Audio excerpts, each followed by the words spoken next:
তৃণমূল প্রধানের অপসারণের দাবি তৃণমূল সদস্যদের। তৃণমূল প্রধানের অপসারণের দাবি তুলে পঞ্চায়েতের সামনে স্লোগান দিল তৃণমূলেরই সদস্যরা। বৃহস্পতিবার বিকেলে এই ঘটনায় চাঞ্চল্য ছড়ায় রাজহাট গ্রাম পঞ্চায়েত এলাকায়। এই পঞ্চায়েতের মোট 21টি আসন, তৃণমূলের দখলে 19টি, একটি কংগ্রেস এবং 2টি বিজেপির দখলে। প্রধানের নাম প্রিয়াঙ্কা সুর। বৃহস্পতিবার বিকেলে বেশিরভাগ তৃণমূল সদস্যরাই প্রিয়াঙ্কা সুরের বিরুদ্ধে পঞ্চায়েতের গেট আটকে স্লোগান দিতে থাকেন। তাদের অভিযোগ, পঞ্চায়েতের নিজস্ব টাকা নয় ছয় করছে পঞ্চায়েতের প্রাক্তন কর্মী শাহজাহান, অথচ প্রধান সবকিছু জেনে বুঝে চুপচাপ। তাদের দাবি, শাহজাহানের স্থানীয় দোকান থেকে বিড়ি, সিগারেট সহ বিভিন্ন সামগ্রী কিনছেন, অথচ টাকা দেওয়া হচ্ছে পঞ্চায়েতের নিজস্ব ফান্ড থেকে। শাহজাহান বর্তমানে অন্য পঞ্চায়েতে বদলি হয়েছেন, তাও কিভাবে তার কথায় পঞ্চায়েতের নিজস্ব ফান্ড থেকে সেই বিল মেটাচ্ছে তা নিয়েই প্রশ্ন তোলেন তারা। তাদের অভিযোগ, পঞ্চায়েত প্রধান দুর্নীতির সঙ্গে জড়িত। কারণ কি? আমরা বিক্ষোভ দেখাচ্ছি, মানে দুর্নীতির বিরুদ্ধে আমরা বিক্ষোভ দেখাচ্ছি। মানে যে পঞ্চায়েতে আজকে 8-9 মাস ধরে আমরা দেখতে পাচ্ছি যে এখানে বিভিন্ন পাবলিক আমাদের বলছে যে সব ট্যাক্স বাড়ছে। আজকে ওয়ার্ডের সেখানে 200 টাকা নেওয়া হতো, সেখানে 300 টাকা নেওয়া হচ্ছে, ডেট বাড়তে পয়সা নেওয়া হচ্ছে, সব ট্যাক্স বাড়িয়ে দেওয়া হচ্ছে। বাড়িয়ে দিয়ে দেখা যাচ্ছে কোনো এক ব্যক্তি এখানে পঞ্চায়েতের কেউই নয়, সে আজকে শনিবার রবিবার প্রত্যেক দিন এসে 30 টাকা 35 টাকা চা, সিগারেট বিভিন্ন রকম বিল করে দিয়ে যাচ্ছে এই দোকান থেকে। তা আমরা তাই প্রধানকে জানতে চেয়েছিলাম যে এই বিলটা কখনো, উনি বলছেন আমি জানি না। তাহলে আজকে 8 মাস 1 বছর ধরে আজকে বিল পেমেন্ট করছেন, উনি অথচ জানেন না যে কীভাবে এখানে মানে আজকে পঞ্চায়েতের পয়সায় কীভাবে মানে চলে যাচ্ছে পঞ্চায়েতের পয়সা, ট্যাক্সের পয়সা। তা নয়, তা সত্ত্বেও আজকে যে ব্যক্তিটা আজকে এখান থেকে চলে গেছে তার কাছে চাবি হয়ে গেছে। আজকে 8 মাস হয়ে গেলে প্রধান বলছে আমি জানি না। পঞ্চায়েতের 3টে ল্যাপটপ, যে 3টে ল্যাপটপের মধ্যে 2টো ল্যাপটপ এখানে আছে, একটা ল্যাপটপ শাহজাহান বলে এক ব্যক্তির বাড়িতে আছে। শাহজাহান কে? শাহজাহান আগে এখানে ভিএলির কাজ করতো, এখান থেকে আজকে 7 মাস আগে এখান থেকে রিটায়ার হয়ে মানে ট্রান্সফার হয়ে গেছে। তারপরেও সে ওখান থেকে আজকে তার বাড়িতে ল্যাপটপ, তার নামে স্বরাজের ইমেল আইডি এটা তার নামে আছে। আমি প্রধানকে প্রশ্ন করেছিলাম যে ইমেল আইডিটা কেন শাহজাহানের নামে থাকবে, তো পঞ্চায়েতের কেউ নয়। এই দোকানে কি পঞ্চায়েতের কি খাতা চলে? এই পঞ্চায়েতে খাতা চলে এখানে সারা মাসের। সেই পঞ্চায়েতের খাতায় আজকে আমরা দেখতে পাচ্ছি যে প্রধান আজকে আমাদের এক্সিকিউটিভ দেখিয়েছে আমাদের, উনি যে পেমেন্ট করেছেন তাতে দেখা যাচ্ছে শনি রবিবার চা, সিগারেট বিভিন্ন এরকম মানে নেশার জিনিসও এখান থেকে বিল হচ্ছে পঞ্চায়েতের নামে, পঞ্চায়েতের খাতায় পঞ্চায়েতের নামে বিল হচ্ছে। সেইটাই আমরা আজকে প্রধানের কাছে এসেছিলাম যে এটা মানে ট্যাক্সের পয়সা কেন এটা মানে হবে, এটা চলতে দিতে পারি না। আমরা এখানে 12-13 জন আছি আর 2টো সমিতির সদস্য আছি। ওইটাই তো আমাদের প্রতিবাদ, এটা তো আমাদের প্রতিবাদ। ওইটা আমরা সহ্য করতে পারছি না।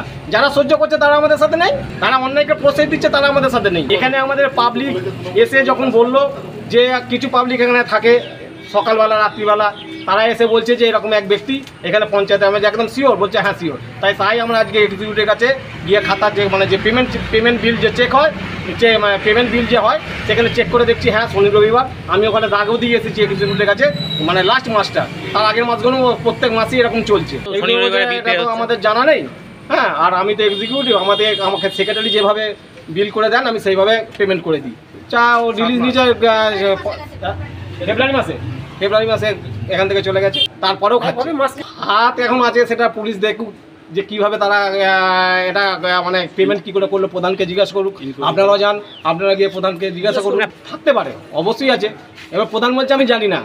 অ্যাকচুয়াল প্রধান ছাড়া তো এটা হতে পারে না।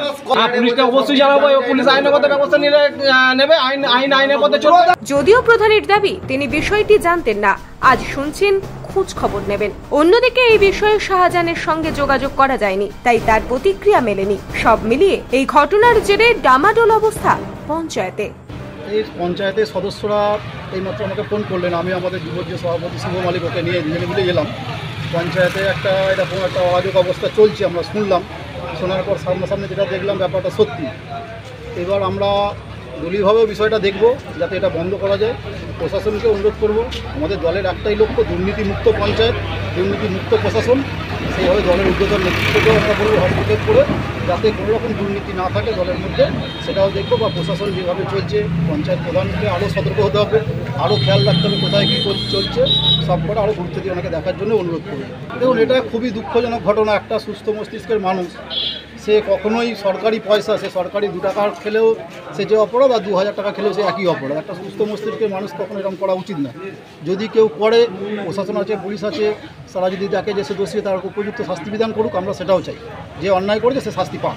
হ্যাঁ, বিধায়ক, জেলা সভাপতি, ব্লক সভাপতি, ঊর্ধ্বতন নেতৃবৃন্দ প্রত্যেকেই জানাবো, আমাদের প্রত্যেকেরই লক্ষ্য একদম দুর্নীতিমুক্ত পঞ্চায়েত চলুক, কোনো রকম দুর্নীতি যাতে এখানে না থাকে, সুষ্ঠু সুন্দর পঞ্চায়েত চলুক, সবাই মিলে দল পঞ্চায়েত নিবিড়ভাবে একসঙ্গে কাজ করুক, সবাই সুন্দরভাবে চালাবে। দেখুন, এই ব্যাপারটা আপনিও যেমন এখন শুনলেন, আমরাও এখন শুনলেন, প্রত্যেকেই তো তাদের ছোটোখাটো বিষয়ে সবসময় খেয়াল করে না, কে চা খাচ্ছে, কে খাচ্ছে। এটা জানার পর আমরাও দেখলাম, আমরাও ওনাকে অনুরোধ করে যাতে এরকম ঘটনা আর যাতে না ঘটে, এবং সমস্ত স্তরেই আমরা বলবো যদি এরা করে থাকে সে চরম অন্যায় করেছে। এই যে এরকম অন্যায় করে তার শাস্তি হোক, তাদের দল তার পাশে দাঁড়াবে যে এই অন্যায় করেছে। হ্যাঁ, দেখছি আমরা দলীয় স্তরে আলোচনা করি আমাদের নেতৃত্বের সঙ্গে, তারপরে যেটা প্রয়োজনীয় পদক্ষেপ সেটা আমরা করব। না, এটা যদি উনি বলে থাকেন এটা ঠিক বলছেন না, কারণ উনি যখন পঞ্চায়েতের চেয়ারে বসেছেন তখন ওনার দায়িত্বটা অনেক বড়, সমস্ত কিছুই ওনার খেয়াল রাখা উচিত। সেই জন্যই উনি পঞ্চায়েতের প্রধান। অনেকগুলো 21টা সদস্যের মধ্যে থেকে ওনাকে প্রধান যখন নির্বাচিত হয়েছেন তখন ওনার সেই যোগ্যতা আছে বলে মনে করি তাকে নির্বাচিত করা হয়েছে। সেই কারণে ওনার ওটা অবশ্যই খেয়াল রাখা উচিত, কী কোথায় ভুল হচ্ছে, যা হচ্ছে। পঞ্চায়েতের গালে কালি লাগলে তো প্রধানের গায়ে কালি লাগবেই, সেটা ওনাকে আরও সতর্ক থাকা অবশ্যই উচিত ছিল। নিউজ আজ বাংলা, হুগলি।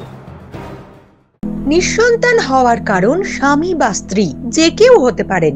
IVF এর অ্যাডভান্স সায়েন্স আর এক্সপার্ট কেয়ার লক্ষ লক্ষ কাপেলের স্বপ্ন সার্থক করেছে। তাই বন্ধাত্বকে হারাতে আপনাদের অবশ্যই আসতে হবে আরামবাগ প্রাণ IVF ফার্টিলিটি সেন্টারে। এখানে চিকিৎসা করিয়ে অনেক দম্পতি সন্তানের মুখ দেখেছেন। আমাদের ঠিকানা আরামবাগ, বসন্তপুর, আমতলা, বিবেকানন্দ পল্লী, 2 নম্বর রেলগেটের পাশেই। মোবাইল নাম্বার 7865858781 অথবা 7908098172।